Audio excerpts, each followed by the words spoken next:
ஓம் மகா கணபதியே நமः. ஓம் நம சிவாய சிவாய நமோ. ஓம் சத்யநாராயணாய நமோ நமः.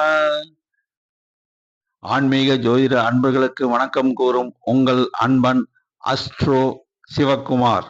குரோதி வருடம் ஐப்பசி மாதம் 29ஆம் தேதி வெள்ளிக்கிழமை, ஆங்கிலம் 15ஆம் தேதி நவம்பர் 2024. இன்று திதி பௌர்ணமி. அதிகாலை 3:42 மணிக்கு துவங்குகிறது. நட்சத்திரம் பரணி நட்சத்திரம். இரவு 10:45 வரை உள்ளது. இன்று சித்த யோகம், கீழ்நோக்கு நாள்.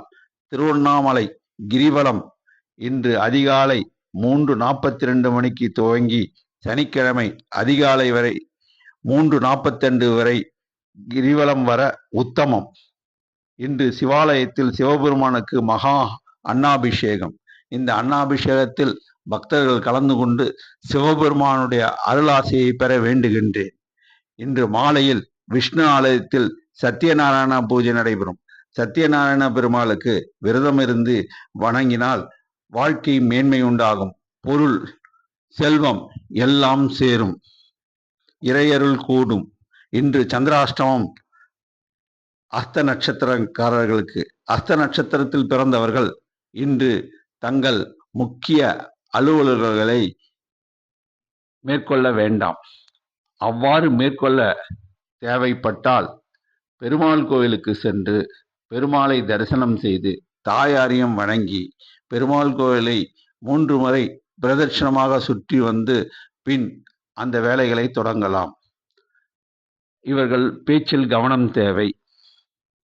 மற்றைய ராசிகளினுடைய பலன்களை பார்ப்போம். மேஷ ராசி தேக சுகம் பெறுவர். ரிஷப ராசிகளுக்கு தன விரயம் உண்டாகும். மிதுன ராசி திரவிய லாபம் கூடும்.